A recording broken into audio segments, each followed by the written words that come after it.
You ready? Yes, ma'am. Commissioners? Yes, ma'am. Attorney Rubin? Yes.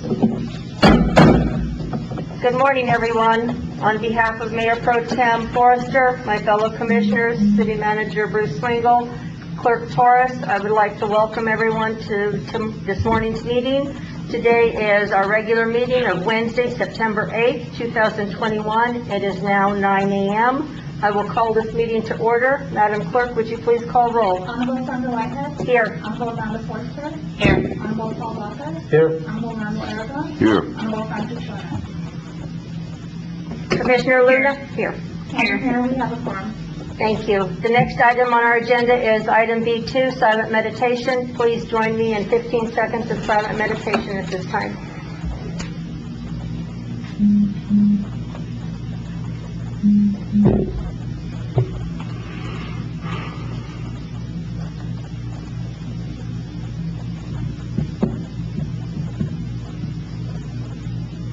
Thank you. The next item on the agenda is B3, the Pledge of Allegiance. Commissioner Aragon, would you please lead us in the pledge?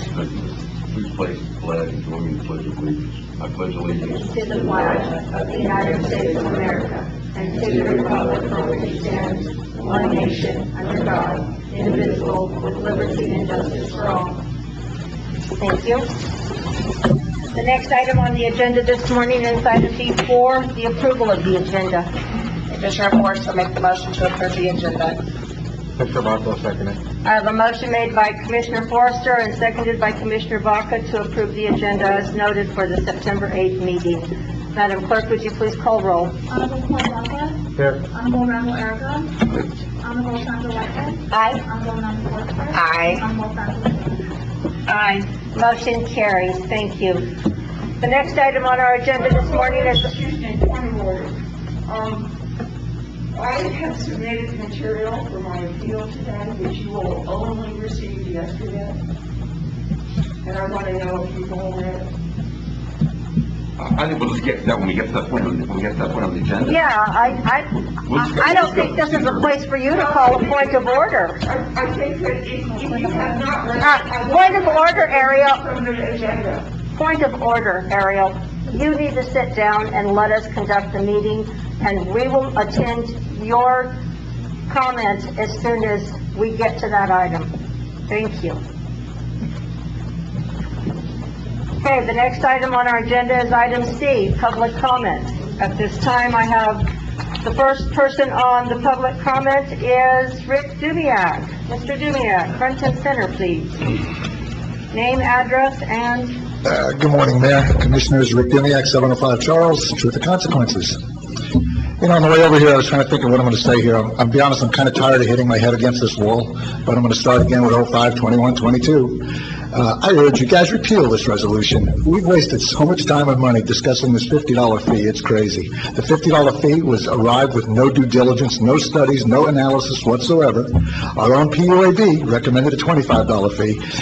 If we put together all the time all of us wasted on this thing, I think we'd find out we're spending more money on appealing it and doing everything else than they're going to do when you get the revenue generated. I mean, there's what, 6 or 7 of us that are trying to get out of this $50? Just come on, guys, this is crazy. Next item. Rotary Park. There's a rumor going around, I hope somebody can answer me today, that somebody bought the dirt section of Rotary Park, an investor from Canada evidently. Again, it's a rumor. I have no clue, but it would be nice to get some clarification on what's going on. There's survey stakes all over the place. I know something's going on, but I sure don't know what it is. The assessor can't tell me what it is. I'm hoping maybe you guys can. Nope, can't either, I know. But I'm telling you, the rumors are around town that, oh yeah, it was bought, it's purchased, and they're going to be developing it. I don't put much credence in it, but I'm just telling you that's what's going around. You know, I have a part-time job in town, and I hear from constituents, your constituents, my citizens, every day, probably 30 or 40 of every single day. I got to tell you, most of them are afraid to come up here and do public comment. They're afraid of their perceived retaliation. I don't think there is, but they perceive it. And quite honestly, they think nothing happens, that we're ignored when we come up here. So please, start responding to public comment. At least say something to us so we're being recognized and we understand we're heard. Because around town, people say, why should I even go there? Nothing happens. No one listens to me. What's the point?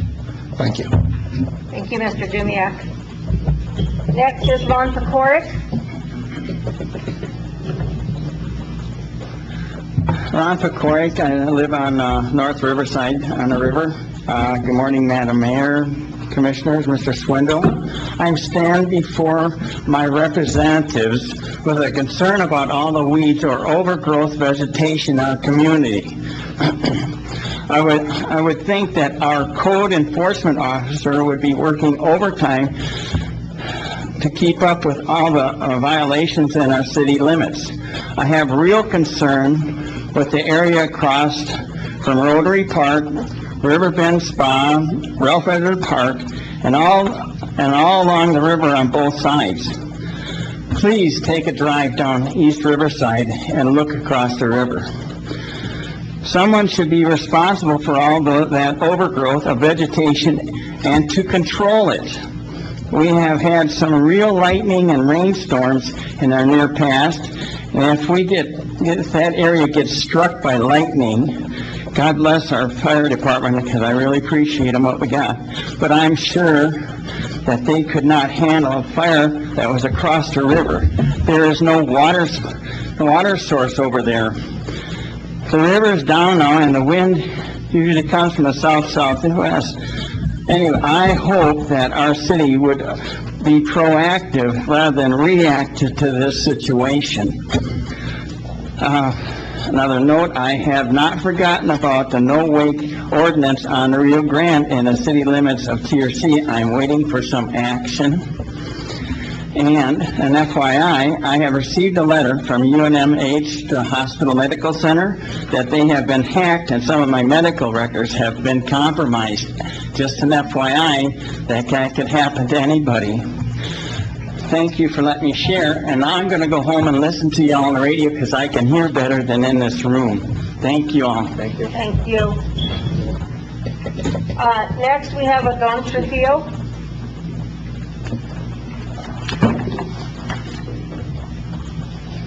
Good morning. Thank you for allowing me to speak this morning. Eldon Trujillo, 506 West 3rd Street. I wanted to address a number of points. The role of the city commission in the hiring and the personnel policies that are there before you today for approval. I don't know if you understand the significance of what you're doing, but I really think you're going to be shaping the city for the future by the input within the personnel policy. Who you hire is important. I realize city commissioners do not have a role, an active role in hiring, but via this ordinance, you can ensure that quality, state-of-the-art factors are considered for people being hired. I've harped for years on people on the committee being subject matter experts. Please heed that advice. It is important that you have people who understand the position and the qualifications required for the position that are being hired. Public hearing, the comments, there is no interchange really in the rules that are in the procedures for the city commission to follow. We're allowed 5 minutes. I assure you, it is not enough time for a person to provide input. I spent 3 hours at least on the personnel policies. I probably could go on for hours on it myself. Absence of Commissioner Francis Luna, I think, has been absent now 5 times, something like that. I didn't hear any report about that. Maybe you're going to cover it later on, but you all want to change the procedures. After a certain number of absences, it could be good, health reasons. I don't know what the reason is, but you really need to appoint someone or have someone on hold, like whenever someone can't be there for several meetings, this person just comes in and jumps in and does that work. Because there's now 2 to 2. It doesn't work. My pet peeve, the golf course. The golf course had severe damage, I think it was 2 summers ago, maybe it was the last summer, I don't remember. But the city did get a grant to fix a lot of the damage that was done. Those funds usually have a time period by which they need to be utilized. I don't know what that is, but I hope Bruce will look into that, because we got to use those funds in the appropriate time frame.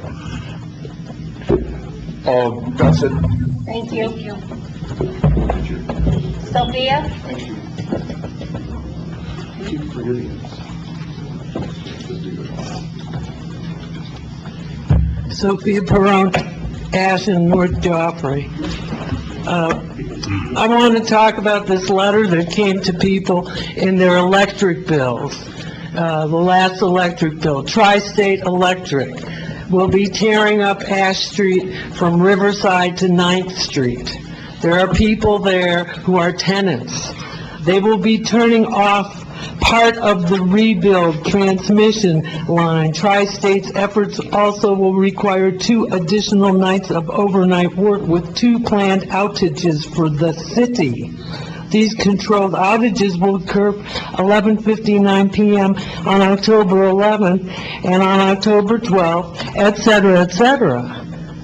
Where are the plans, the backup plans? What if people need something? Tenants don't know this. If they pay their electric bill, they know it. If they don't know it, that you can't assume that their landlords are going to tell them. We have elderly people, we have disabled people. Do we have a plan?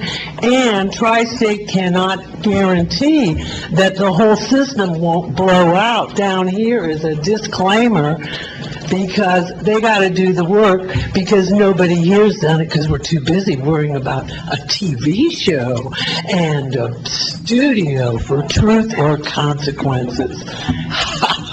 Please, economic development. This is the map they sent us. You can't read it. On the city's website, it says on the 3rd headline down, power outages. 8/21, that's August. Why would anybody read that? When you go to the page, instead of putting the information, there's a document someplace attached to it.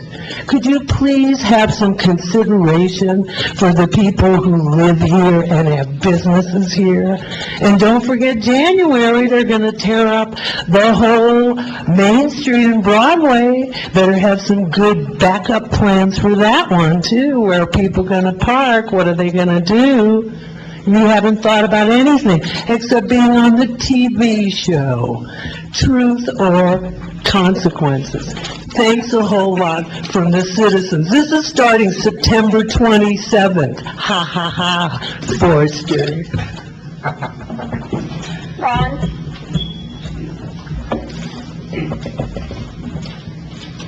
Well, that's hard to follow up. Ron Fenn. Good morning. I'm a little concerned with what I saw in the city's website, which is a supposed explanation for an outright untruth that was spoken both on paper and in public here by the mayor about public hearings on the smart meter issue. There have never been public hearings. That is not the same as a public can show up at a meeting and speak. That is not a public hearing. Public hearings are formal, formatted opportunities for the people to actually tell you what they want you to do, not just to sprout out and let you do what you want to do. That's not a public hearing. And there have been precious few public hearings. And the worst public hearing of all, and I believe you were there, Mayor Whitehead, was back in at the Hot Springs land development when 200 citizens said no, and a city commission of 5 people said yes. Okay, I mean, and look at where we are today. We're still in litigation over that fiasco from 2008. When will we ever learn? When you learn that the public knows a little bit more than you do. You are just 5 individuals. We are 6,000 people. There are people with backgrounds that you don't even want to explore because it would embarrass you with some of the things that you come up with, like Resolution 5, which will do nothing in this city except embarrass the city and make people wonder, why would they ever come to this community when the government treats people that pay the bills the way that they're being treated?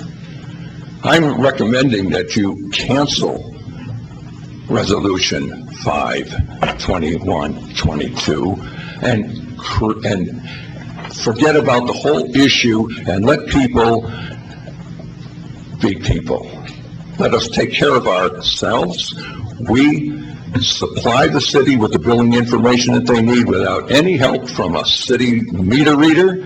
There's nothing in the code that specifies that it must be done by a city worker. Nothing in there that specifies it. Therefore, it's not in there, and you cannot require it.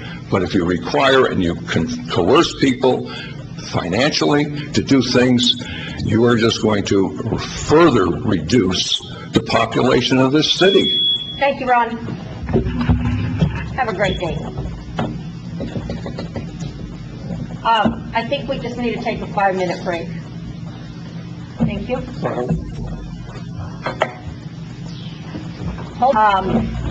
Is there anyone else in the audience that would like to give public comment? Yes, sir, come up to the mic.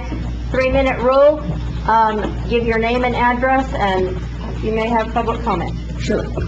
My name is Steve Bowers. I live at 600 North Foch. In the mid-90s, I went back to school, and I became licensed through Bonneville Power Administration to do energy audits and inspections. Our community right now is at a really interesting point where there's going to soon be a lot of funds available for energy building.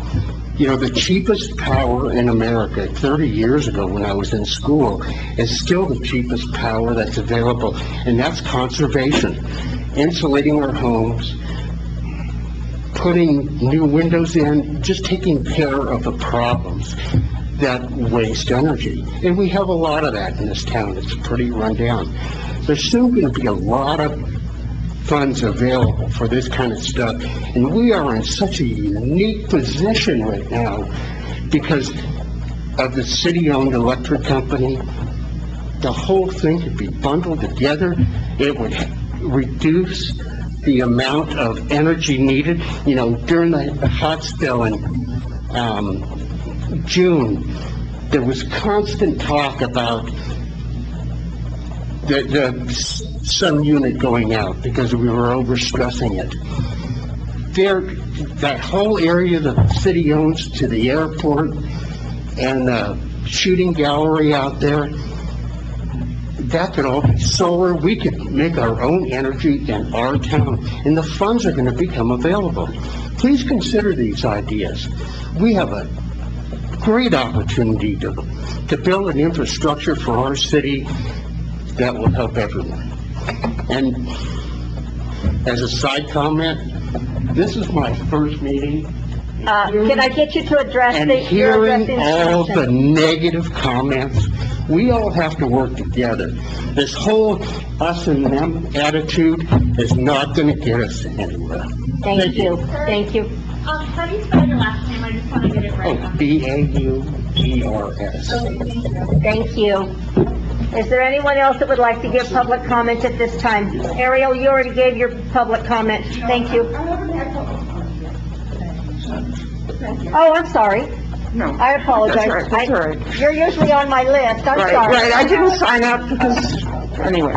I'd like to agree with Mr. Bowers. I think that we do have great opportunity. We have thermal, wind, and solar here, and we can really build on that, and I think that would be a very good solution in the future for this community. Primarily, I want to talk about what I see as a information problem about the election that's coming up for the commissioners. There is a big billboard here in town that's right off the Oval. You can see it beautifully from if you go to the thrift store as you're exiting that driveway. And that billboard has incorrect information on it about the dates of the election. So it's brought me up to, I've looked at all the code about election billboards. I raised the serious question as to why an election stance is accepted under the election stuff. For billboards, they're accepted, so they don't have to be taken down after 10 days after the election. That's the problem with this billboard. It was really set up over 2 years ago for the last election. But it could be that people go to the county clerk's office on November 3rd to vote for commissioners, and lo and behold, the vote will have closed the day before. So I think that we as a community need to address that misinformation. I don't know what's the forum for doing that. I've sent a notice out to a number of people, including the two people who set up the billboard, who are our state House representative and our state senator. I've received no response from them at all. But I would hope that you all as a commission would be concerned, especially since we've changed the time of when we're doing commission voting from March now to November. I think, in my humble opinion, the majority of the public doesn't even know there is a commissioner's election coming forward. And there's no information on your website about the election. There's no information about the final voting day on the county's website about the election. So I think we have a serious information to the public concern, but the billboard shines out as a big lemon. Thank you. Thank you, Ariel, and I apologize for... Is there anyone else that would like to give public comment at this time? Anyone else? Hearing and seeing none, we will move on to our next item on the agenda, which is item D, the consent calendar. The consent calendar this morning consists of one item, D1, City Commission regular minutes of August 15th, 2021. Commissioner Forrester will make a motion to approve the consent calendar. Commissioner Baca will second. I have a motion made by Commissioner Forrester and seconded by Commissioner Baca to approve the consent calendar as noted. Madam Clerk, would you please call roll? Honorable Member Forster. Aye. Honorable Paul Baca. Aye. Honorable Sandra Whitehead. Aye. Honorable Randall Aragon. Aye. Honorable Francis Leonard. Aye. Motion carries. Thank you. The next item on our agenda is item E, public hearings. E1, public hearing, discussion, action, final adoption of ordinance number 719 relating to administration, adopting a personnel policy setting forth personnel rules and regulations and establishing consent basic policies, practices, professionalism, and expectations concerning relations between the City of Truth or Consequences and its employees. Manager Swingle. Thank you, Mayor, Mayor Pro Tem, Commissioners. You have before you two copies. One, the very first copy is the clean copy. The second copy is the red line version of the changes that have been made since you authorized the posting and publishing of this ordinance approximately a month ago. This policy it is a new document. It's not an amendment or revisions to the existing policy today. It's completely new. Senior staff has reviewed this and made a number of changes to the document over the last 2 months. And it's had legal review. And I think it's important to point out a couple of changes to the policy since it was published a month ago. We made some changes to the nepotism section, which is 9.6. The nepotism policy went to the 4th and 5th level of relationship in the original draft. We've changed that to be more consistent with what nepotism policies have, which is typically the 3rd degree of relationship. That's a change to the document. And there was some changes to the leave. Initially, I had put the employees that are employed the day that this document is approved by the commission, that they would stay grandfathered in at their existing rate, and new employees would start at the new rate of leave accrual. I switched them around, saying basically that this document moving forward, those new employees from the day this is approved, those leave accumulations would be first, and then the grandfather would. So it's just moving them around. One is first, the other is second. The significance of the leave change is, frankly, the commission has been extremely generous in the amount of leave that they've given their employees. We don't want to take a benefit from the employees that we've given them, and therefore we'll grandfather those folks that are employed as of the day before this thing's approved. Everyone else goes to the new leave accumulation, which is much more consistent with most governmental entities in New Mexico. The difference is, an employee from 0 to 5 years gets 13 days of leave, where currently they get 13, 0 to 3 days, or 3 years. From 5 to 10 years, they will go to 16.25 hours, compared to the existing policy. From 3 to 15 years, they go to 20 days of leave. And from 10 years on, they'll go to 19.5 days. What the current policy is from 15 years plus, they go to 26 days. This is in combination with all of the other leave that the city offers employees and has available, including holidays. Other than that, the changes are not substantial in any manner. Okay, thank you. I will now open this up for public hearing. Let's start off with, I do have a list here of a couple of proponents. Looks like my first one is Ariel Dartery. I'd like to go after Adon, please. Okay. Adon. Proponent. I need a ruling because I'm on both. I'm glad that there's a policy in front of the commission. I have severe reservations with part of the policy. I would just comment. You want to speak? I would ask you to come up to the podium and speak. And again, you have 5 minutes. We will set the timer, 5 minutes. I know that you said 5 minutes is not enough, but that's what our public hearings are set at this time. And if we would like for you to speak a little longer, we can make that determination. But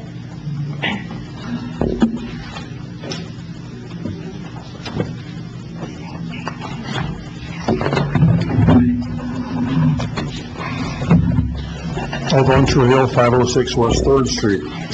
The city is about to make a decision on what personnel policies will govern the administration of city decisions making with regard to personnel. The draft personnel policies before the commission via ordinance 7119 should not, in my opinion, be accepted in its current form. While the majority of the language in the draft document can be seen as an improvement to the city's personnel policies, the 2011 edition, there are sections in which rewording would benefit the city. The city is to be applauded for updating its personnel policies, which have been in need of updating for years. At this juncture, the city needs to determine whether they're satisfied with things as they are, or whether they indeed want to select the best candidate for the position, provide their employees with fair objectives and annual evaluations that will be fair, reasonable, and resonate with those intent on seeking excellence in the city workforce. Temporary employee, the definition. The time for a temporary employee in the document is 6 months. I think it's plenty of time within 3 months to fill a position. You can advertise, especially for people who have already been on the city's workforce and are planning to retire. Unclassified employees. What state regulations allows the city to terminate any employee without being entitled to a grievance procedure? If there is such a state regulation, then state what that regulation is. Emergency hires have been eliminated, thank goodness. Position specifications. The language needs to specify that all required knowledge, skills, and education and abilities required for the position to be filled by outside applicants shall also apply to any employee transferred to a vacancy or a new position. Unclassified employee. What state regulation allows the city to terminate an employee without being entitled to the grievance procedure? Again, if there is a regulation, state where it is. Amendment to the rules and regulations. add the following language: a copy shall be given to the employee, and the original shall be maintained by the HR in an employee personnel file. Add the following language, 3.51, administration by the city's Department Chief and Human Resources. I'll never get through this. Just don't worry about the timer, just. The Department of Chief Human Resources shall be responsible for ensuring that selection boards are educated about and follow all equal opportunity rules and regulations to ensure that there is no discrimination related to race, age, and all the other factors. The Chief of the Human Resources shall not be a voting member of any selection panel, except for those positions in human resources that the city is hiring. The Chief of Human Resources or his designee or her designee shall be present in all selection panel meetings with applicants to ensure that no violations occur and to ensure that each selection panel member is scoring applicants during the individual application interview. At the conclusion of each application interview, the Human Resources manager shall collect the individual scoring sheets of the applicants. The Chief of Human Resources shall ensure that weighted selection criteria are deemed prior to advertising of each position. The Chief of Human Resources shall enlist subject matter experts to develop selection criteria and determine the selection criteria's respective weights. Importantly, election criteria and their weights shall be publicized in the position announcement in all advertisements for the position. Doing this will ensure that the city obtains qualified individuals to apply, as it will encourage those fitting those sought qualifications to apply and discourage those who do not have the qualifications from applying. Recruitment of applicants, 4.2. Language needs to describe the role of the Chief Financial Officer as being responsible for ensuring that adequate funds for the positions are in place and available from a funding line item that is in keeping with the position. 4.3, temporary filling vacant positions. I suggest changing the language from 6 months to 3 months. Add that individuals filling the positions must meet the requirements to establish for the vacant position. Best qualified and best suited. I'll put this in here. There's a whole lot. Would it be okay for us to allow him a couple more minutes to continue this? I have a suggestion, because it seems like it's a bunch. Yeah. Can we take that and review it? I mean, instead of letting him speak on it, even if he's speaking, I would like to see it. Yeah, we would all like to. Electronically, I've sent it to the city clerk. She could give copies to everyone. Yeah, because I don't think even just reading it is gonna, Yeah, I would like to have it. And I have those comments here. Yeah, perfect. And in this book, I have lots of other things that I couldn't type up, that they're noted in these tabs. And I haven't gone through the whole thing. My mother's sick. I haven't been able to put in the time that's needed. Thank you, Don. We'll be in Can I touch with leave you. this here? Yes, sir, please. Thank you. Thank you. Thank you.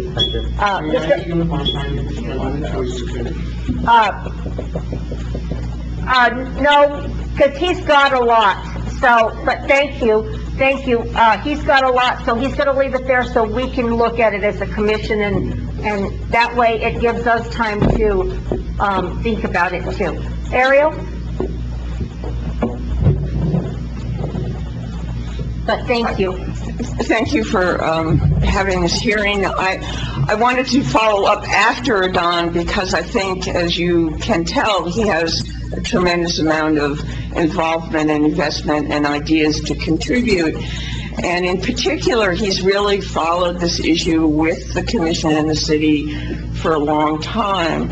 And so I think he sent you all a notice this morning saying that really this should, we should continue the hearing today, but that an action on it should be postponed until some further study and incorporation of some of the ideas that he's presented could be incorporated into it, and maybe add a few citizens to a committee at this point that would polish off the the procedures. Also, I took a look at them, and I have to say, I would have,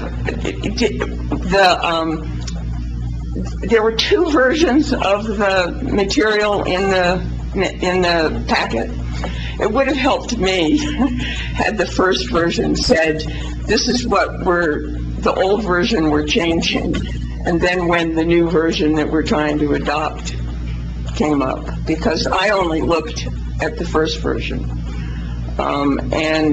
So guiding the public how to view 300, 400 pages of material might be helpful in the future.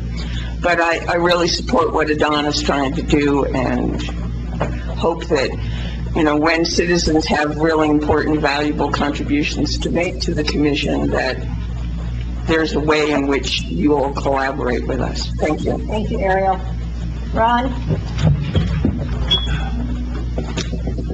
Morning, Commissioners. Ron Fan, 316 North Foch.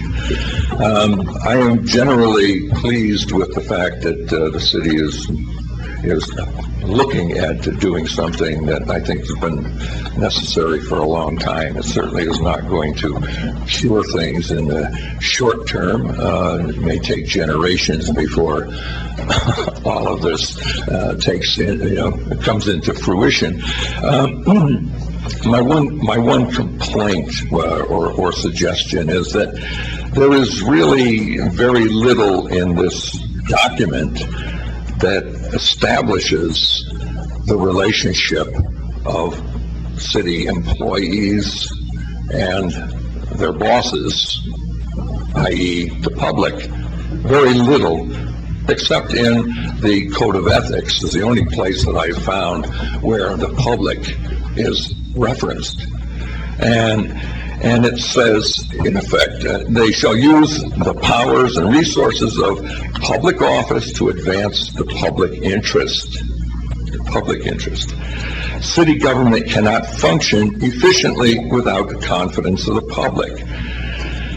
It also says it's directly related to the ethical conduct of city employees and officials. Okay? Our contact with citizens and performance results in often the basis for which the government is judged.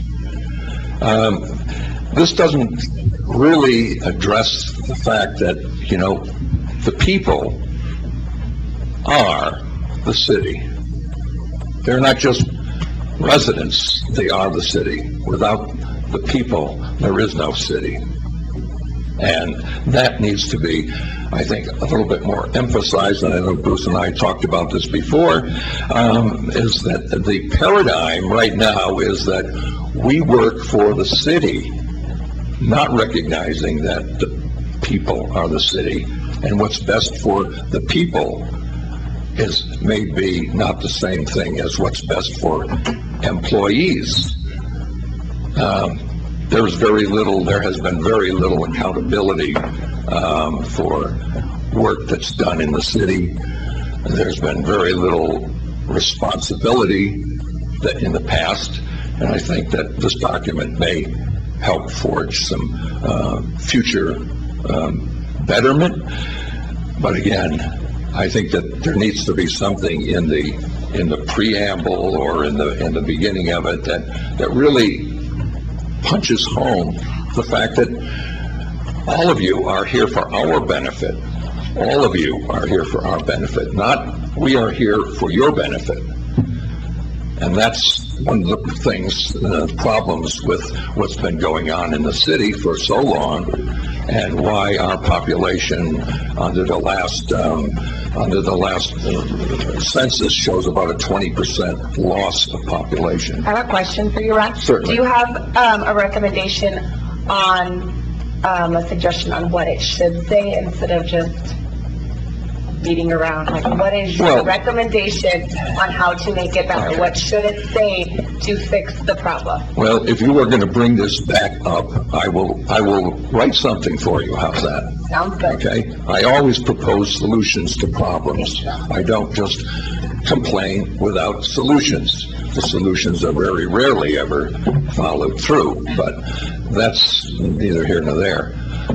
I believe in this community. I live here. I'll die here.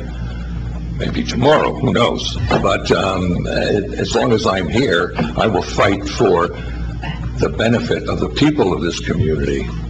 And that means we have a massive workforce here, and up to this point, they've been basically doing what they please, when they please, without very much thought to what their obligations are for and the responsibilities that they have to the community. And I think that should change, and hopefully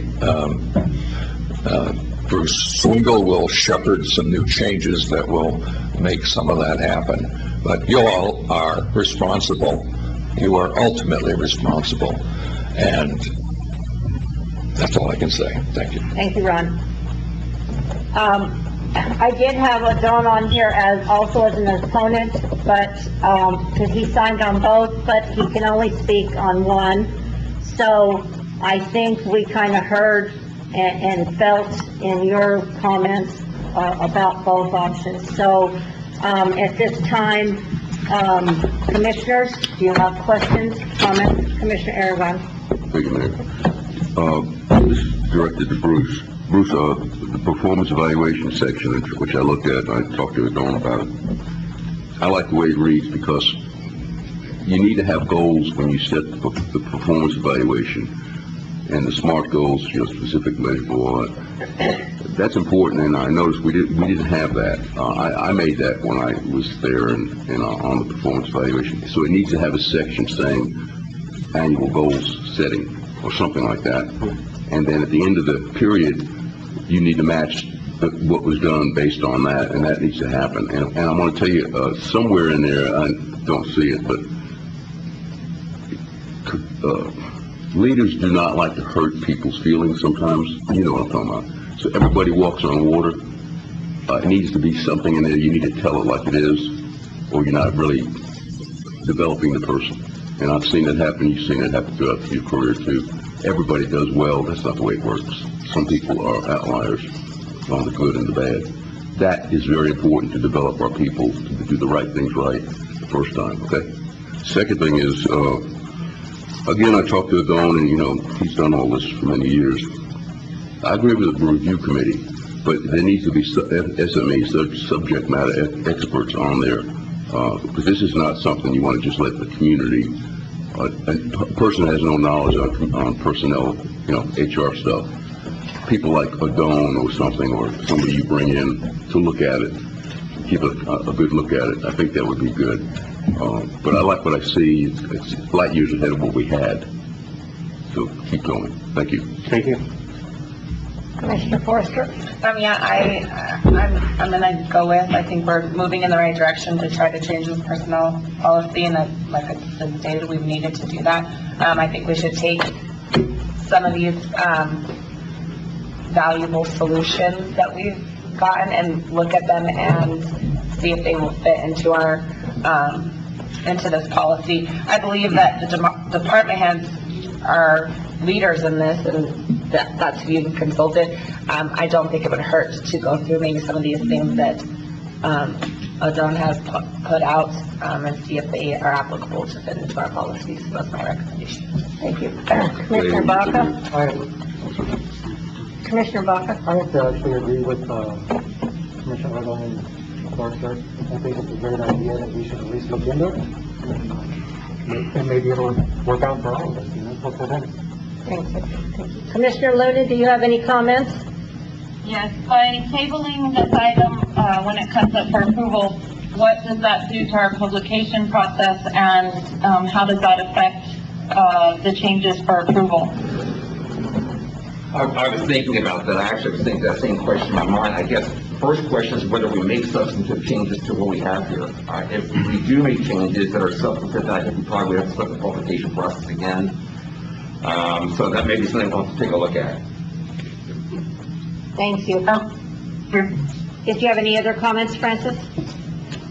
No, Commissioner Forrester really summed it up, I think, very nicely, so thank you. Thank you. I would say that first of all, I need to compliment City Manager Swingle. I think he did a really good job of putting this together, and I was very honored to be able to go through it and make some suggested changes. But nevertheless, it's always good to get input from the public, and, so, I'm totally in favor of us, looking at the other suggestions we've got today and see if we want to make any changes or not. Thank you. Commissioner Aragon, you had another question? Yeah, I just wanted to add something. Ron mentioned, about how the employees should, what's the feelings between employees and the citizens, and I think that's a good idea, and I've always used this adage, I want my employees to serve as an ambassador for the city. And I've had some say, well, what's that? What do you mean? What's an ambassador? It's somebody that puts the right foot forward all the time and understands their needs and priorities. And, words of that effect might not hurt. Thank you. Really. Clerk Torres? Are you guys wanting to have an additional public hearing after the changes are implemented? I think that's what Jay was talking about. Yeah, I'd like to make that a judgment call. Let's see how the review process goes, and if we end up making changes or substitutes, I think we would need a public hearing. Okay. If we don't really make any changes, then I have to discuss that with the city manager, how we want to proceed, or can we just put it back on the agenda for another hearing, just for action, or whether we need to do anything further than that. So let me visit with the city manager about that. And my comment this morning is I would like to thank Manager Swingle very much for bringing this and putting this together. It's been a long time coming, and some of his ideas are really, really great. I want to thank Adon for his hard work, and what I would like to suggest is that, please mute your phones, please. What I would like to suggest is that anyone that's sitting here this morning, or anyone that's out there listening, if you've got ideas about how we could better our personnel policy and implement changes to, like Ron said, to make us shine, let's get those to the clerk as soon as we can, so that the clerk can get them out to us commissioners, so that we can look at them, so we can get the information put together. Bruce is always available to visit with you. And I'm sure that he doesn't bite, and he's not a mean person. And so I think if you would give him a call and sit down with him, he's the man of the hour, so he's the one that really needs to, he needs to look at this as well as when it comes back to us, okay? So we can look at it, we can read it, and that's why I'm saying any ideas that need to be, that you would like to see changes made, get them to the clerk. The clerk is the only one that can get them to, or the manager is the only one that can get them to all 5 of us, all right?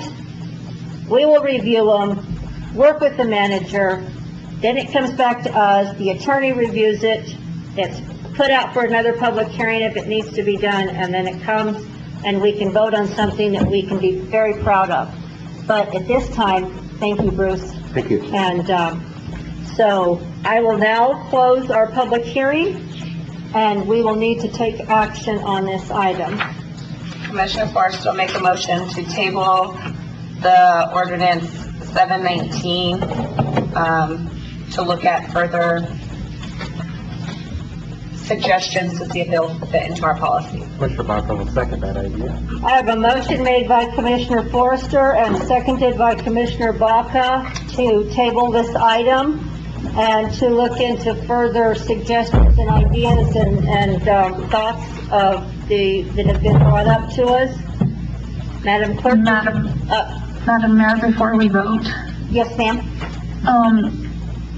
is that the best method for that process, for that motion to be worded? Or should we just say table it to implement the changes and ideas discussed today? So that way we don't need to revisit the whole process. Well, we can do that. We can just table it to look at the ideas that were suggested today. Thank you, Commissioner Luna. I'll amend my motion to say that, what Andy just said.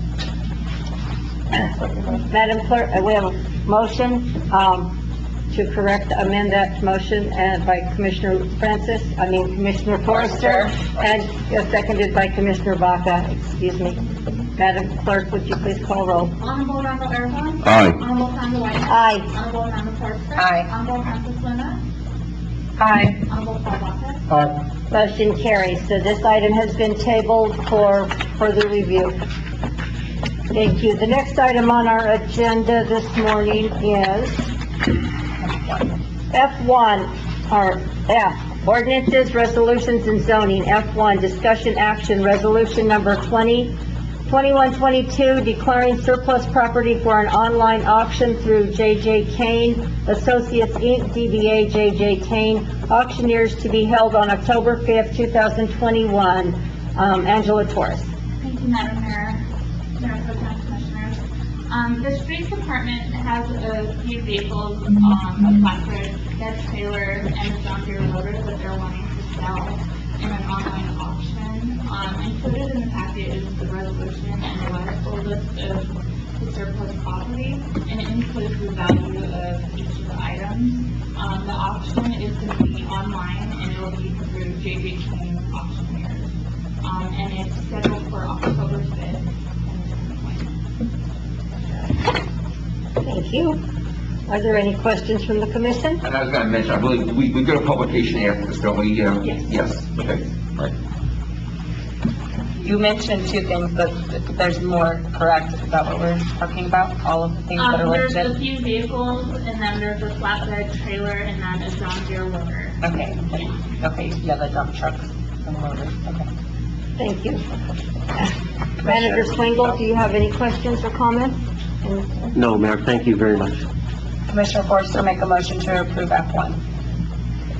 Commissioner Baca will second it.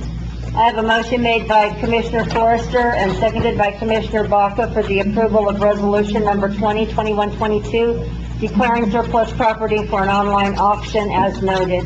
Madam Clerk, would you please call roll? Honorable Sandra Whitehead. Aye. Honorable Randall Aragon. Aye. Honorable Amanda Forster. Aye. Honorable Paul Baca. Aye. Honorable Francis Luna. Aye. Motion carries. Thank you. The next item on our agenda is F2, discussion action, resolution number 2122, budget adjustment resolution. It says Carol Kirkpatrick, but Tracy Alvarez is going to take care of that item this morning. Mayor, Mayor Pro Tem Commissioners, staff requests approval of Resolution 2122. This item's for a budget adjustment. You'll see in the documents included in your packet, three of them actually are going to be for airport grants that we received. One grant in the amount of $106,000 for tractor and attachments, one for our annual or biannual airport maintenance and consumables grant. That'll increase the revenue of $126,000, expense of $126,000, 100%. The next one is the airport rescue grant for $22,000. That's an increase in revenue only. That'll be reimbursement back for expenditures that we've already done just in our payroll and utilities. And then the last one is an increase in revenue and then the expense for a donation that was received by the Rotary Club for Rotary Park. With that, I stand for any questions. Thank you. Are there any questions from the commission? Comments from Manager Swingle? No questions. Thank you. Commissioner Baca will make the motion. Commissioner Forrester will second. I have a motion made by Commissioner Baca and seconded by Commissioner Forrester for the approval of resolution number 2122, budget adjustment resolution as noted by Tracy Alvarez. Madam Clerk, would you please call roll? Honorable Amanda Forster. Aye. Honorable Paul Baca. Aye. Honorable Sandra Whitehead. Aye. Honorable Randall Aragon. Aye. Honorable Francis Luna. Aye. Motion carries. Thank you. The next item on our agenda is item G, new business. G1, discussion, action, Ariel Dartery, public appeal in regards to resolution number 05-2122, imposing a... F3. Oh, sorry, F3, excuse me. Jump back up to the top. F3, discussion action, resolution number 2122, authorizing and approving submission of a completed application for financial assistance and project approval of the New Mexico Finance Authority and MFA. Manager Swingle. Thank you, Mayor, Mayor Pro Tem, Commissioners. What you have before you is, we have submitted a shell of an application to the New Mexico Finance Authority for a loan to purchase a transformer for the substation. The loan is just a little over a little over $1 million. It's the complete cost of the transformer as well as gross receipts tax and other costs that are associated with this new equipment. The city is in dire need of this transformer. The electric department is in need of it. Fortunately, the electric department is one of the utilities that does not have a lot of debt. They have one other loan outstanding right now. It's a fairly small loan, comparatively speaking. So they're in good financial shape to cover the cost of loan payments. Should the commissioners approve the resolution today, we would ask that the mayor sign off on the application, the formal application, and then we'd start submitting all the paperwork that NMFA needs to actually execute the loan process. And then it would come back to us with a, for a loan payback. The loan itself, all the contract documents would come back before the commission for Well, this is the consideration application again. at this time. Thank you. Commissioner Forrester, make a motion to approve F3. I have a motion made by Commissioner Forrester and seconded by Commissioner Baca for the approval of resolution number 222122, authorizing and approving submission of a completed application as noted. Madam Clerk, would you please call roll? Honorable Sandra Whitehead. Aye. Honorable Randall Erica. Aye. Honorable Francis Linda. Aye. Honorable Amanda Forster. Aye. Honorable Paul Baca. Motion carries. Thank you. Now to G1. G1, new business, discussion action, Errol Dargery, public appeal in regards to resolution number 052122, imposing a $50 monthly trip to customers desiring to retain their digital meters. Ariel. And Madam Mayor, why don't we just discuss a little bit about the procedure here? Okay. In fact, I was asked the question about whether we even need to even have these hearings. I know we already had public hearings before from Mr. Fenn and Ms. Doherty regarding the issue of the smart meters. However, that issue really was dealt with the question of whether they would be required to have smart meters, and this is like a different issue. This basically just talks about the $50 fee, which was something we imposed actually at the January 27 meeting, and then adopted the resolution later on. So therefore, my advice was, I think if they are appealing, they would have the right to have an appeal. I do think, however, that the actual issue is narrower than what it was before. I think now we're just talking about the $50 fee. That's really the only issue for us. So that's my 2 cents.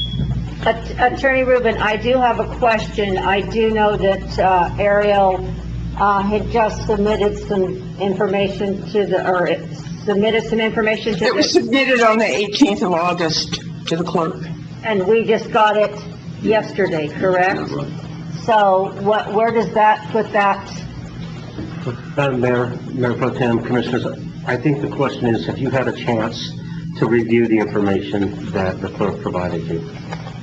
Yes. Well, it's funny, and I actually gave this advice like several months ago. We had other public meetings. It's really up to the commission. If you think you need time to review something before you have your hearing, you can do that. Or if you feel you have enough information to go forward, then you can do that also. So it's really, it's your discretion. And the only reason I ask is because I don't want to do something that's going to put us in jeopardy as sometimes we do that. So that's kind of why I'm asking. I know that we all received it on Monday, and hopefully we've had a time to look at it. Clarification, I think you received it yesterday, Tuesday. Oh. Is that correct? I mean, just to be clear, I mean, we had a long weekend, so. Let's ask a question. Yesterday. The evidence we're talking about, the new, I'm looking at a document 3 pages long. It says August 18, 2021 at the top, and it starts off by City Commission, August 27, 2019 regular meeting minutes. Is that the document, or am I looking at the wrong thing? It says supplement at the very heading, on the heading of the Yeah, page. Can I take a look at it myself? That's the one. That's the one. Let me see. Yeah, okay, well, August 18th is when she sent it, and then she's referencing the city commission meeting of August 27th of 2019. Which starts at the bottom of the page. Correct. Okay, Attorney Rubin, then what is the procedure for the appeal? Just Well, maybe Ms. Baca, let me ask you, what, again, if we're confining the issue to the $50 fee, and I'm just asking because I haven't really come through this here for myself, what does this document pertain to as far as that particular issue? The resolution 5/21/22, the $50 fee. But I didn't, Yeah, but that's what we're trying to get at, is what does this say? yeah, I'm trying to figure out, how does this document, affect that, or how does this document, bear on that question? Mr. Phineas.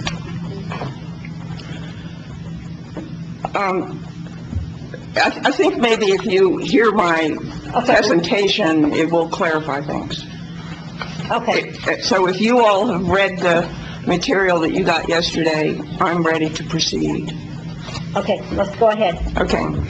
If any of you feel that you cannot be impartial in considering my appeal, I urge you to recuse yourself. Further, you must deliberate the substantive issues I raise. Otherwise, you violate my due process rights under the 14th Amendment. I raised 11 points in my written appeal submitted August 2 with 4 exhibits. You only yesterday received my 5-page supplement. Regrettably, the public has been deprived of this material.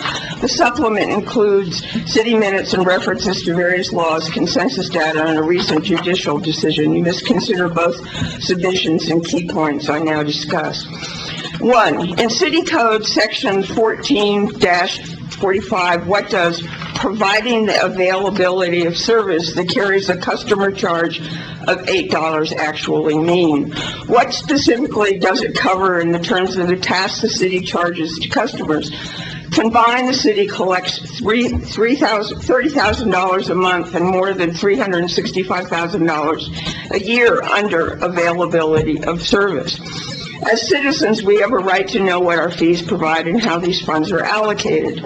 In over 250 billing cycles, my water and electric meter were read by 2 different individuals.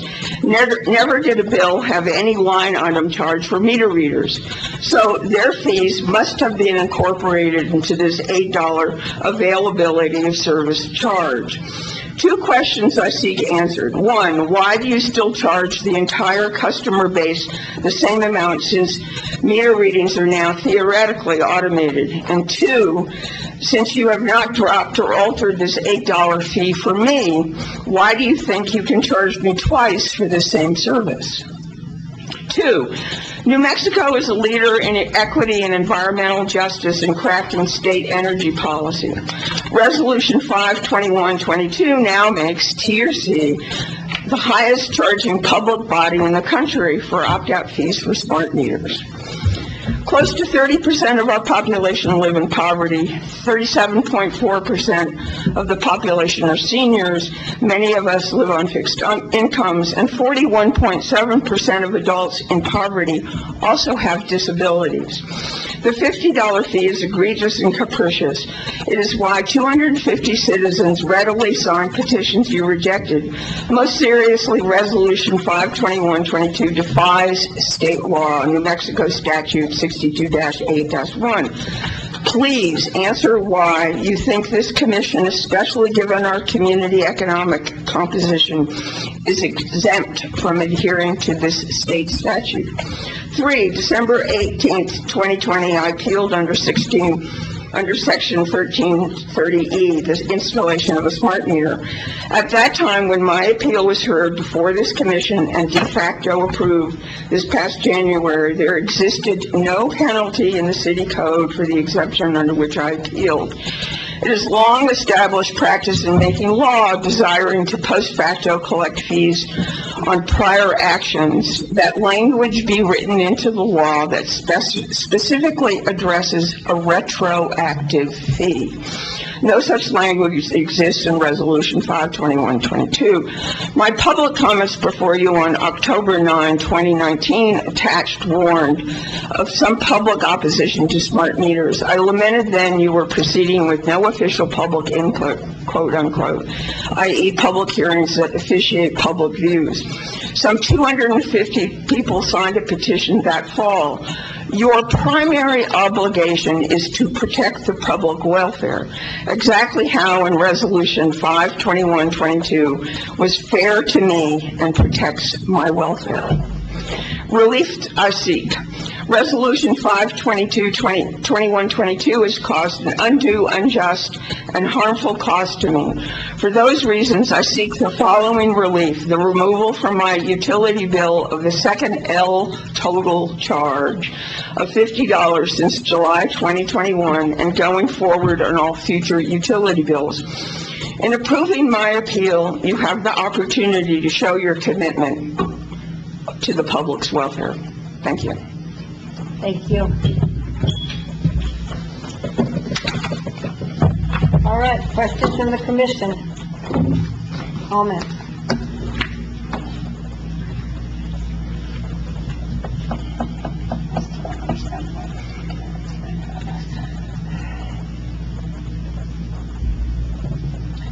Ariel, I'm confused as to why we didn't receive what you just read to us instead of these minutes.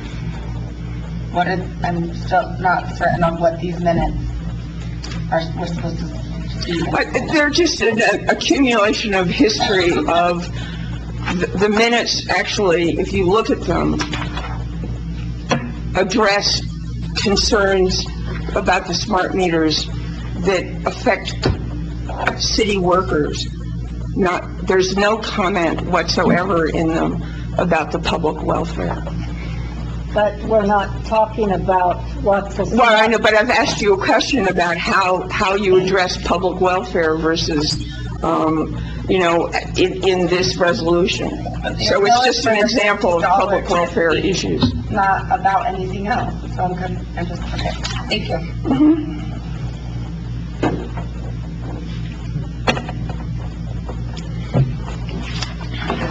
What is our next step here, Jay? Well, I think you have some choices. I mean, you can discuss this issue right now and vote on it, or do you want to ask Mr. Finn to give his presentation and then vote on it separately after we hear that, if that's... Yeah. You're separate. All right, separate. All right, they should be dealt with separately. Okay, there's not a commission that wants to do that. Yeah, that's the way I would like to take, I would like to do each one separately. That's what that's what my will is. That's fine. So, I think actually a key question that you need to address is the $8 fee. The $8 fee, because that has never been addressed in all of this discussion. And maybe you don't really fully know the answer of how that $365,000+ annually is allocated, but it's a sizable chunk of money. And I contend that you've been paying the electric meter readers out of that money. So now I'm being charged twice with the $50 fee for meter reading. And the $8. Right, or if meters are being read now electronically, why is that $8 fee still holding? And you're saying the $8 fee is on top of your $50 fee? Yeah, the $8 fee is built into all of our budgets, all of our bills. You don't see it because it's hidden under L total charge. So where did you get that $8 charge? It's in the code. Look on. I'm looking at that. It's in the code. That's in the code. It says $8. And it's built into your bill, is what you're saying. Right. Well, what I'm going to say is that today, the appeals that are here are basically on this $50. This $8 fee has now come up. So we're not appealing the $8 fee today. So we really need to look into and see why we're still charging that and where that's at, correct? From what I'm reading, it says it's providing the availability of service. It has nothing to do with the church. That's not an $8 charge. It's just providing service. I know, but there's an $8 fee that accumulates over an annual year of over $365,000. How do you allocate that money out in your budget and spending it? And I contend that part of it goes to paying the meter readers. So, And, I mean, you don't know, I don't know, I'm just saying that it's probably, I mean, how you do your budgeting or whatever is a little unclear, but there's a fee that you collect for that service. And one of the services you provide is reading the meters. So I think my deduction is not off the wall. And therefore, if you're charging me that $8 for reading my meter, and you're also charging me another $50 to read my meter, you're charging me twice, and I object. But the $8 does not say that that is what is charged for reading your meter. No, you don't know what it's really for. And neither do you, correct? So say Right, I said it's a deduction on my part. so basically what we need to do is we need to look into this $8 fee to see, and that's just kind of what, for our information, as where this $8 is and what it's used for. But today, we're not talking about that $8 fee. We're talking about Right, the but $50. but I'm challenging you to, I suspect I'm being charged twice for meter reading, and I object. Commissioner I Aragon. agree with the Mayor. We need to keep this separate for right now. It's going to get too complicated. We can work on that at a later time, so I suggest the commission understand this and agree with the Mayor. And that's what we need to do, is so strictly today, we're appealing this $50 trip fee, and then that you are being charged to go out and read your digital meter. Right. So, what is the will of the commission? We've heard Ariel. Attorney Rubin, what's the next step? Just to vote on I it? think deliberate and vote at this point, for if we're going to take it separately, yes. Thank you. And I do want to say one thing, because it's my understanding that this $8 charge is for having a meter, period, for water, electric, sewer, all the, just having the meter, period. Not for any reading charges, would be my guess, but that's just my guess. Madam Mayor, Commissioner Luna.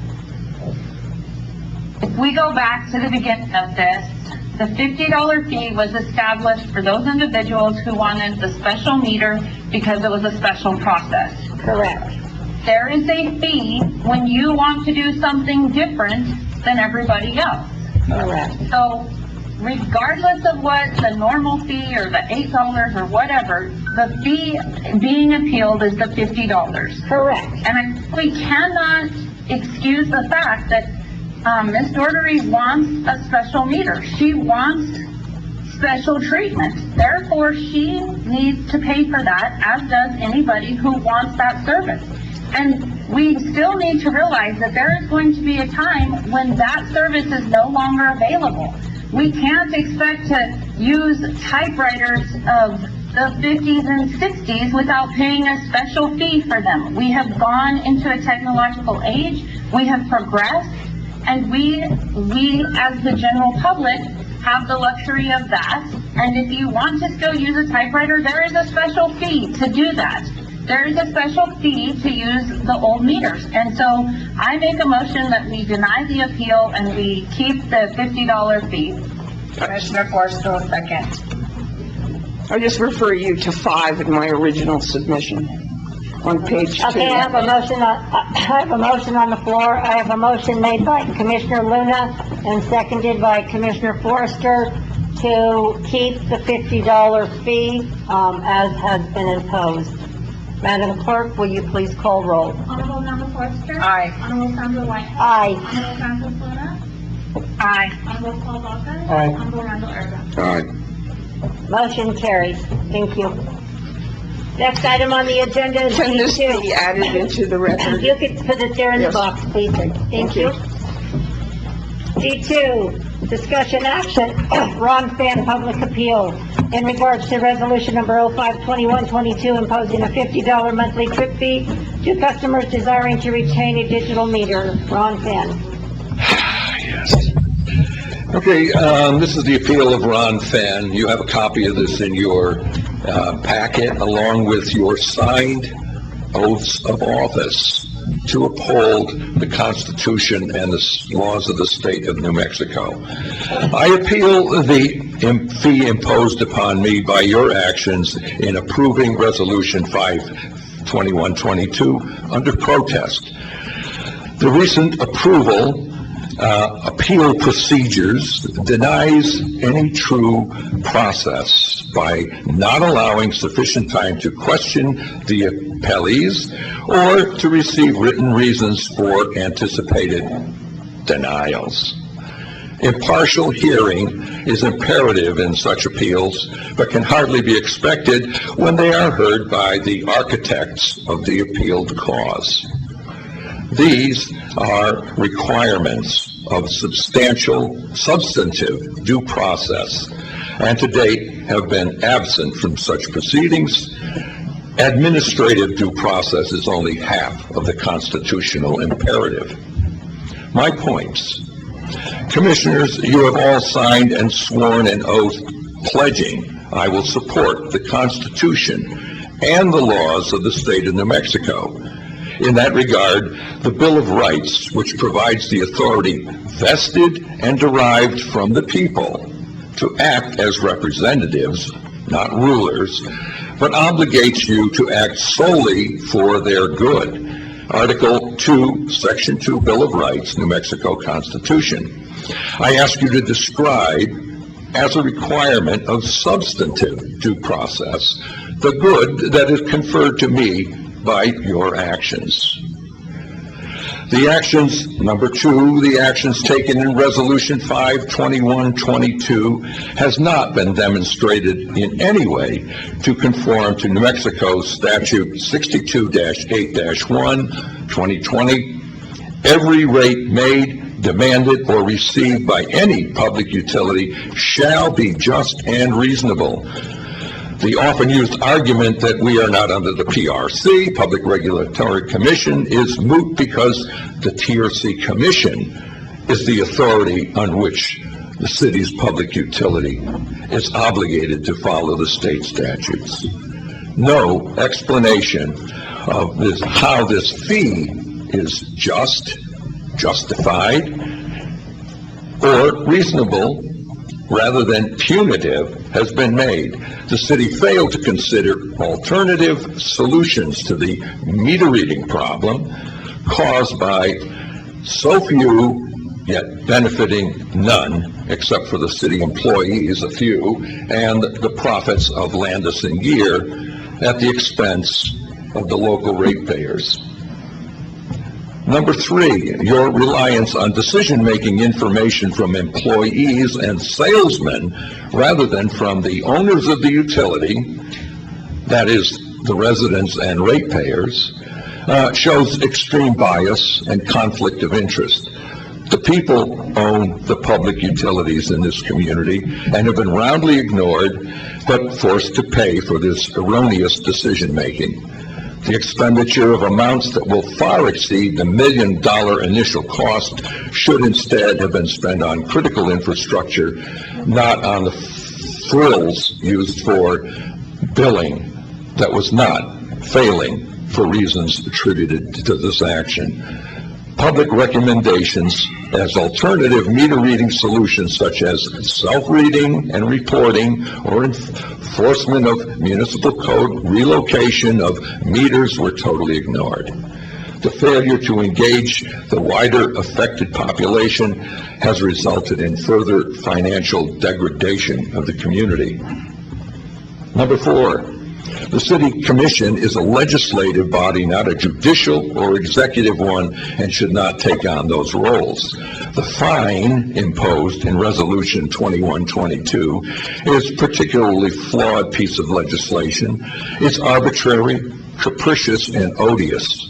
It affects as so few and must be seen as an attempt to coerce compliance without concerns for the valid and documented reasons for refusing the contractual offer without full disclosure or warranty. In this case, especially so, as this commission denied a legally required election on the subject or approval of the affected public. Number 5, As a solar producer who has supplied the city utility with more than 5 megawatts of power without compensation, or having even been billed for purchases of electricity in the past 2 years, I take great umbrage to the abuse of my finances imposed through this thoughtless resolution, and at the city's abusive actions towards me over the years to chill my protected free right speech. The research and comments I made, if they embarrass or annoy this commission, is merely my pointing out of problems that you have created, documented, and which will continue as long as you provide the grounds. And number 6, the adopted municipal code for utilities was not written by this community, as evidenced by the language speaking to company-owned poles or other company-owned facilities. Thus, meter reading, which is mentioned as a city function, does not specifically address or forbid its accomplishment through customer self-reading and reporting. The lack of trust expressed in the public's ability to honestly report is in essence a direct reflection on the city officials and employees who have, time to time, exempted others and violated municipal code with seeming impunity. This is the end of my narrative, but I want to thank you for this process, which opens a new 30-day opportunity for appeal to a higher authority. And I also want to show you, this was sent Wednesday, this was sent on Tuesday. This is my meter reading. I sent these in every month since this process began. And if you can tell me that this is not superior to a piece of paper upon which some city employee often makes mistakes, then there's a problem here. But right now, the city has 5,916 kilowatt hours of credit, of my credit, which the city lists as $777.36. And I've also been overtaxed by $110 in the process. And the city will not reimburse me for either of these. I'm not asking for money. I want my $110 that I've overpaid in taxes, absolutely. But as far as the credit goes, and I presented Manager Swingle and the utility department with plans for proper billing. We do not do proper billing. There is a new... Don, excuse me, we're here talking about the $50 deal, and you're talking about everything else. Well, this is all related to my $50. Why are you charging me $50 when I don't owe you any money? It's not related to, it's not When related. I do not owe you any money. You owe me money, and you're charging me $50 for the... Point of order, Ron. Point of order. This is my appeal. This is my appeal. Your appeal is, you're done. Okay. Thank you. Does anybody have any questions? Of course not, because you've already decided what you're going to do, haven't you? Yes, we have. Thank Yes, you have. Of course you have. Thank you very much. See you in court. Okay. I'm going to go ahead and make a motion to deny Resolution 52122. Commissioner Barker will second that. Excuse me, what did you... Denying the appeal, sorry. Why don't you restate it? Commissioner Forrester will make a motion to deny the appeal for Mr. Ron Finn. Commissioner Barker will second that. I have a motion made by Commissioner Forrester and seconded by Commissioner Baca to deny the appeal of the $50 fee and leave it as is. Madam Clerk, would you please call roll? Honorable Paul Baca. Aye. Honorable Randall Aragon. Aye. Honorable Francis Luna. Francis? Honorable Sandra Whitehead. Aye. Honorable Manny Forster. Aye. Motion carries. Thank you. Madam Chair, Madam Mayor, Chair Pro Tem, Commissioners, I would implore the commission to, and when individuals are speaking, have them speak to the mayor, the chair of this meeting, and any responses or comments from the commissioners should be directed at the mayor and not at the individuals in the audience. Just Thank- kind of a Robert's Rules of Order parliamentary procedure, Thank you. to avoid the comments back and forth. Thank you. The next item on the agenda is item G3, discussion action, approval of NM Workforce Connection Building lease. Manager Swingle. Thank you, Madam Mayor, Mayor Pro Tem, Commissioners. What you have before you is a lease. The current lease with Workforce Connections is expiring or has expired, and we have negotiated a new lease with them. The lease that they've been operating under for the last couple of years, we actually gave them the ability to lease or sublease the space out to whomever they chose to and collect the revenue and keep it for themselves. The building, the leasable space is about 5,800, almost 5,900 square feet. We've taken that mechanism out. The city will lease that space out, and will of course retain any rent that the city receives. This agreement is for Workforce Connection to have 1,560 square feet. It's a 60-month lease. The year one, it's $1,000. We currently charge $900, so it's going to go up to $1,000. Each subsequent year for the 5 years will go up $100 per year. So it'll go 1,000 to 1,100 to 1,200 to 1,300 to 1,400 in year 5.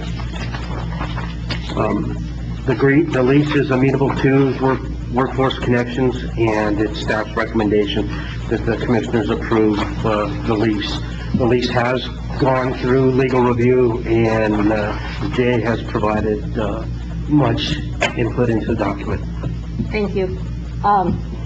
Commissioner Aragon, comment? Yeah, Bruce, this is in the city of, this is in the village of Williamsburg. We own it though. This is the Gardner Learning Center facility. But I mean, it's in the village, in the city, village. I believe it is, yes. So we own it somehow, okay? I just wondered. Okay, the other thing is, what's going to happen to the balance of the square footage? We would like to rent that out. We've actually had one individual that would like to rent some of the space now. However, there are other people operating out of that building on a very infrequent basis. So we're trying to find out who all has access to the building. Okay. About ready to lock the doors, and anyone that wants in the building, they got to contact us and find out. We understand that Western has come in and done some testing periodically. We have no record of that, no knowledge of that.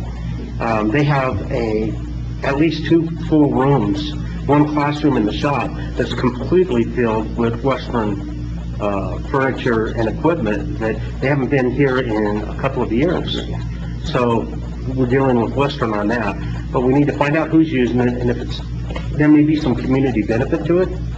However, there may not be, and we need to find out what that is. And if somebody needs it, then they can rent the space. If somebody needs a space for a very temporary purpose, like to do testing or a meeting, that's fine. We can use that space for that, with no fee, as long as there's a public interest involved. Thank you. Any further questions? Okay. Commissioner Barco makes the motion to approve G3. Commissioner Forrestal, second. I have a motion made by Commissioner Baca and seconded by Commissioner Forrester for the approval of New Mexico Connection Building lease, as noted by Manager Swingle. Madam Clerk, would you please call roll? Honorable Randall Aragon. Aye. Honorable Sandra White. Aye. Honorable Paul Baca. Aye. Honorable Randall Forster. Aye. Honorable Francis Luna. Aye. Motion carries. The next item on our agenda is G4, discussion action agreement to provide GIS addressing services between the County of Sierra and the City of Truth or Consequences. Manager Swingle. Thank you, Mayor, Mayor Pro Tem, Commissioners. Right now, the city of TSC, the city of Elton View, the village of Williamsburg, none of us have GIS capabilities or staff that provide that service. Sierra County does have an individual that's doing GIS. It's not financially feasible for all of us to hire our own individuals and pay them to provide this service, so the county stepped up to the plate and offered to extend the GIS services to all of the communities, governmental entities, for that service. The fee is $50 per hour. That's the individual's salary and benefits, and very minimal travel. All involved in that $50 fee. The current state of our addressing and our plating and mapping is, and our center lines is we need a lot of improvement. We need a lot of improvement. And the only way we're going to get that done is either hiring somebody to do that full time, hiring a company to come in and do it for us, but it's an ongoing process that needs to be addressed on an ongoing basis. The most feasible solution for us is to partner with the county and utilize their services when and where we need it. In our initial meeting, so many inappropriate addressing issues came up within the city of Searcy that we just have to get a grip on and get those corrected, and then our center lines as well. So it's staff's recommendation that we enter into this agreement with the county. We very much appreciate them offering this service to us. Thank you. The commissioners, questions from the commission? Commissioner Aragon.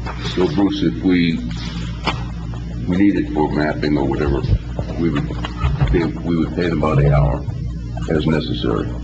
And that's it really. Okay.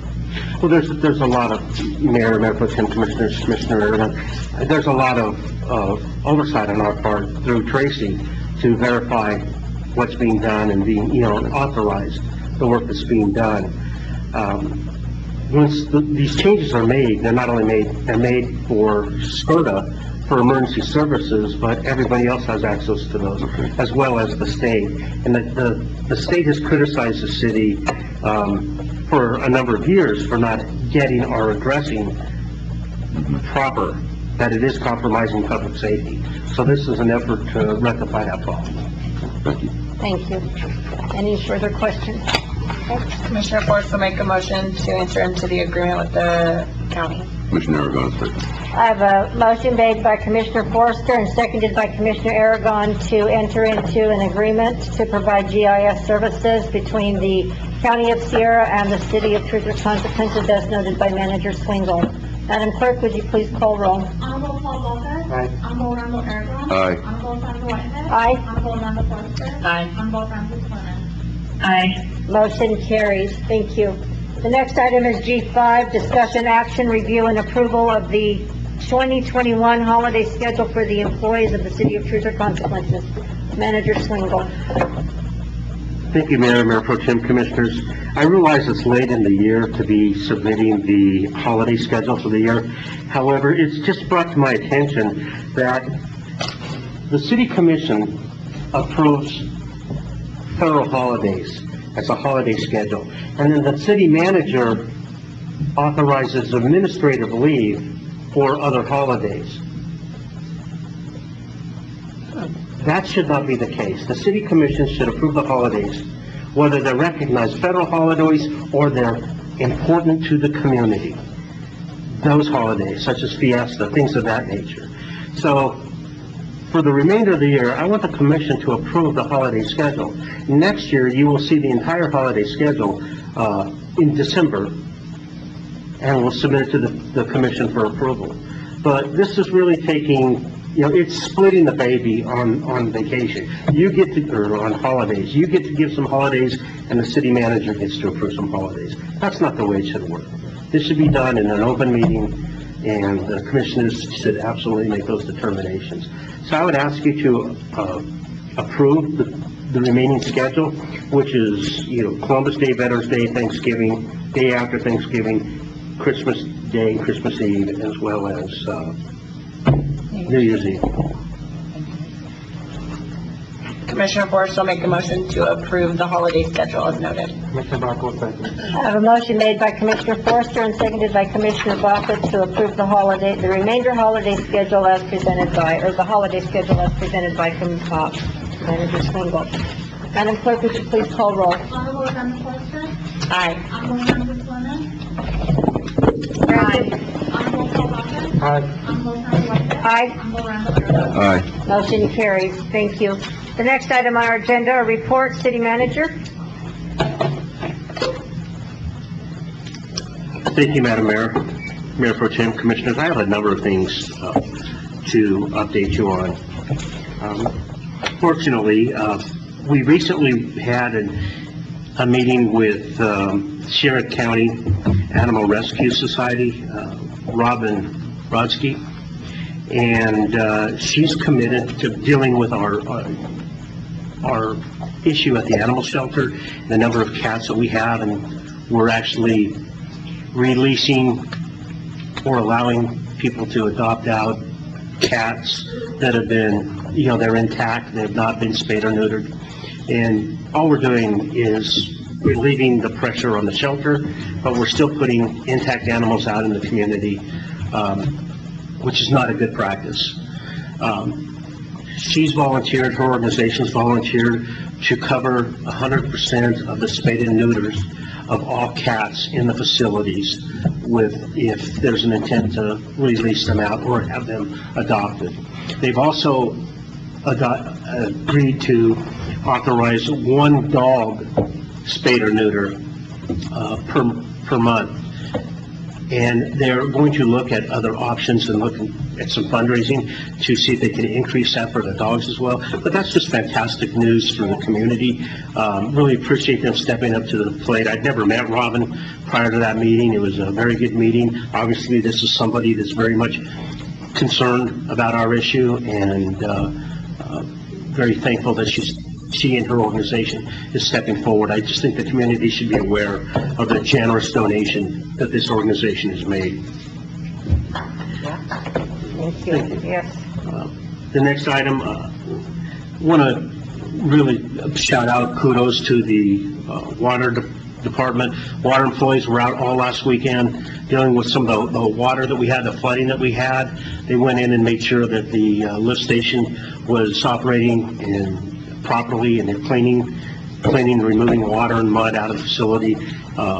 This is all on a weekend, and it's a long weekend. They all had plans, but, they stepped up to the plate, they got it done. Very much appreciate their work.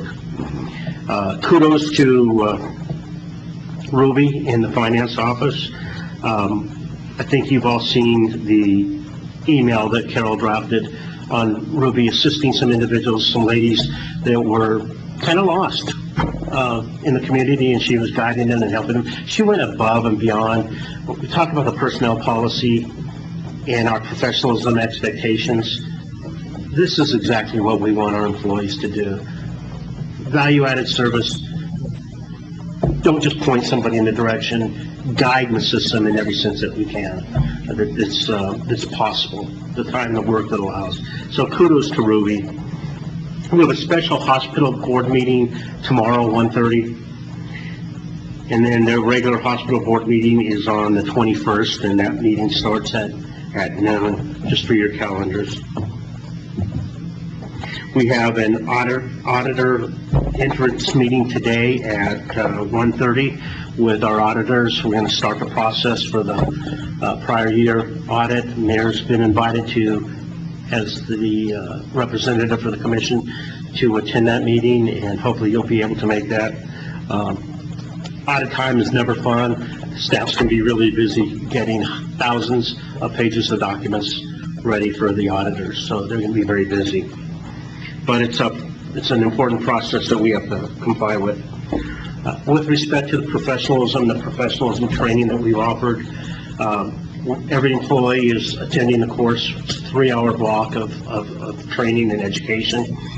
Tomorrow, we have our last class set up, although there's probably some stragglers that have been on leave and unable to attend. We'll hold another class for them if necessary. But tomorrow or the subsequent class should have 100% of our employees trained on professionalism, very much in sync with our personnel policy, proposed personnel policy, with the expectations we have of the employees as far as ethics and professionalism, customer service. Those are all incorporated in both documents. So, very pleased about that. Once that training is accomplished, then we're going to go into a lot of supervision and leadership training for our supervisors and those individuals that have, frankly, supervisor potential. We want to get everybody involved in this training and start the succession planning in virtually every department we have in the organization. I would encourage the commissioners, if you have time, would love to have you in one of the classes. It's a great opportunity to hear what's being said, but I think it just shows a lot of support to the employees that the commissioners are behind this.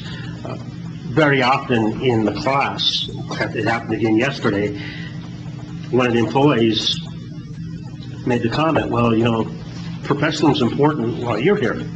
What about when you're gone? Well, what we're trying to create is a culture of professionalism. It doesn't matter who's in the city manager seat. Frankly, it doesn't matter who's in the commission seat. If we develop a culture of professionalism, it's a habit. It's not something we turn on and turn off. And I think it'd be very well received if commissioners could attend those trainings. Again, one tomorrow, and then there will be a subsequent one set up. So if possible, if we could get 2 commissioners tomorrow, and then I could notify the other ones of the class that remain to be scheduled at this point. The time tomorrow is 8:30, correct? Mayor, I knew you were going to ask me that. I believe it is 8:30. Okay. Here in the chambers.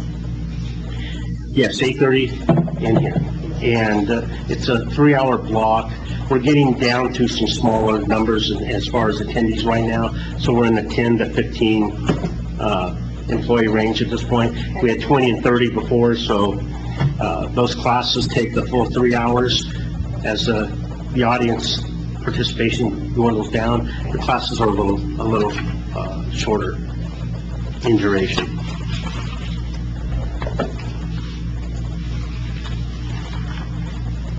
I want to remind the commissioners that with the ordinance that the commissioners approved, the water rates are set to increase.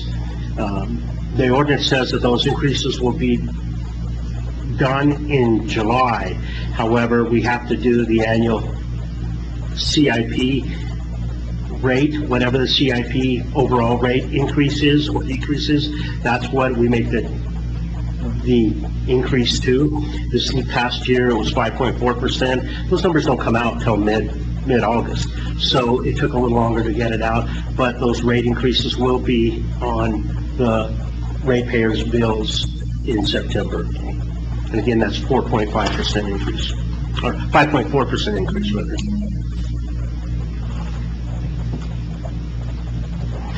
Commissioners, that's all I have to update you on. Thank you. Attorney Rubin? The report, thank you. No report. Okay. Commissioner Luna, do you have a report this morning? Yes, ma'am, I think we heard the serious divide during our public comment and again during the public hearing. We heard comments about this commission's education, intelligence, and that we are here for them. I'm sorry, but I couldn't disagree more. We are here to represent all of the people. That doesn't mean we represent the vocal minority. We represent everyone. Those who are afraid to come to these meetings and speak out, but they call us privately. Our neighbors and our constituents who send us text messages, emails, and visit with us regularly that don't get to be heard during these meetings because they count on us to represent them. So please don't think we are here to represent you alone. We are here to represent all of our constituents, their families, business owners, tourists to our communities, and even those who haven't moved here yet. We are here to weigh out the facts, hear both sides, and not represent one person or one side. I realize that doesn't play to the favor of those who attend these meetings regularly, but it's our job to look to the future of our community, watch our budget, and pay attention to the growth. I think it was clear today during the public hearing that when ideas are brought to the table without a tax, we are eager to consider them. However, making these attacks on this commission, our staff, and our leadership is no way to work together. And if we truly want to see progress within our community, I ask that we all do just that. Let's work together in a positive way with positive ideas. Let's move past the attacks and the negativity, and let's finally help our community to grow. That's it. Thank you, Commissioner Luna. Commissioner Baca, do you have a report? I have to agree with Commissioner Luna. I think that was well said. I also would like to say that, I wasn't going to bring it up, but the petition was brought up again. And 200 and something people signed it, but I think that a lot of them were misinformed. the $50 is only for the people that opted out, not for the whole city. And that's it. Thank you. Commissioner Forrester, do you have a report at this time? I think Commissioner Luna summed it up really well, this morning, and I also appreciate Mr. Bauer's, comment as well, because I alluded to that. And we do want to encourage those valuable solutions. We're here to listen to the solutions that, or different solutions to what we have out there. But the attacks on us and our city workers, it just doesn't get anywhere. So yes, let's start working together. I don't know if you're going to mention the 9/11 memorial. No, go ahead. You want me to do it? Okay. And then on 9/11 at 10:30, Denise Addy has organized the 9/11 memorial unveiling out at the Village of Williamsburg, and I think that's a really, really great thing that she's done. And this will be the only memorial in the state. Yes. Thank you. And I'm going to do my report before I turn it over to Commissioner Aragon. I do know that, and I concur with the commissioners here, we seem to be attacked all the time, in one way or another. And we, not only the commission, but the employees and the department heads, and sometimes they even attack the manager. I think if we would just all kind of come together and work together and with ideas, like I stated this morning, Manager Swingle would be willing to sit down and discuss. Any of us commissioners would be willing to sit down and discuss. And again, a lot of these public comments that are coming before us in the morning are usually things that can be talked to with administration. Again, is it just because you want to come and just let the whole world know that you're angry? I mean, common sense says call the person that can handle that. Is what Manager Swingle is here for. And what he can't address and help with, he brings it to the commission. He informs us. He tells us what's going on. He asks for our assistance if he needs it. We can't make decisions one-on-one. It takes a majority. So Manager Swingle is the person that, if you have a question, bring it to his attention. He'll bring it to the commission. We as a commission will decide what needs to be done and how to move on with it. I know that Commissioner Luna has not been in attendance in a few meetings, but she has participated via telephone. There are times that we have lost her because of the connection, but today she's been on the phone throughout the whole meeting and participating, and I thank her for that. So again, when you think she's not participating, she is. Just because she's not sitting here where you can physically see her and abuse her as you do, she is listening. And she does listen, and she does a fantastic job at making sure we stay together. And basically, that's all I have to say. Commissioner Aragon? Thank you, Mayor. This is the city manager. Bruce, can you check out that Rotary Park issue that was brought out about being staked out? That looks like being sold or something, just to clarify it. Yeah, Madam Mayor, Mayor Pro Tem, Commissioners, I'll absolutely see. Okay. But it's not unusual for property to be bought and sold all the time. Right. I don't understand the significance of some land out there, Yes. what that is to anyone other than the landowner. Okay. I can certainly look. I try to find out if it's being sold. Is it our park? Is it the park actually? It's what I have no, together? well, they can't buy our land. I know. We're not selling our land. Okay, The only other land I know of out there is the BOR. So if it's some private resident selling land, yeah, yes, I mean, there's, okay. Well, anybody can buy it, right? yes, I mean, I don't understand the issue. What about the billboard? Brought up about the billboard, the wrong date. Is that something we can look into, or? That's not our billboard, it's Okay. somebody's hired whoever owns a billboard. I'm assuming you're talking about the one on Poplar, Yes. but I don't know that. Is it one by Michael's? The city, Joe Michael? Yeah, it's the one right above the great big one, and it's just got the advertisement for last general election. I think the most important issue there is that we don't have this easily accessible on our website. We need to get it there. And I'll talk to the county about them having it on their website as well. These dates need to be posted and made available to everybody. I think the city kind of, we got into this practice now, the county's running the elections, we have no involvement in the election process. We've given that to the county. Well, the county probably doesn't want to overstep their bounds as far as what they post and don't post, but we need to, so city officials are being elected, we should have that accessible on our website, and easily accessible. That's a pretty important issue for the foreseeable future. Last thing is one of the Cork's thing about the vegetation he was talking about. Is that something we can look at, or is it you aware of all the vegetation overgrown he was talking about? Well, Mayor Pro Tem, Commissioner Aragon, I think the places he mentioned, Rotary Park, River Bend, and along the river.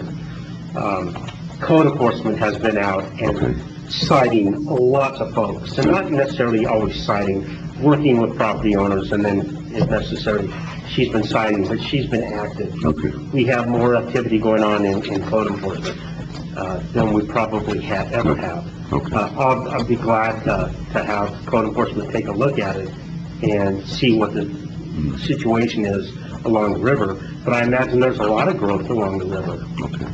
Okay, thank you. And especially now with all this rain. All right, I thank you all. The next item on our agenda is, hold on, lost my page here. Executive session, Yep, you missed it. Okay, the next item on our agenda is I-1, executive session, threatened or pending litigation, Culver Reeds Water Right case pursuant to 10-15-1-H-7. Do I have a motion to go into executive session? Commissioner Bob will make that motion. Commissioner Forrester will second. I have a motion made by Commissioner Baca and seconded by Commissioner Forrester to go into executive session under the items noted under threatened or pending litigation. Madam Clerk, would you please call roll? Honorable Randall Aragon. Aye. Honorable Sandra Whitehead. Aye. Honorable Paul Baca. Aye. Honorable Amanda Forster. Aye. Honorable Francis Leonard. Aye. Motion carries. We'll go into executive session in 5 minutes. You say 5?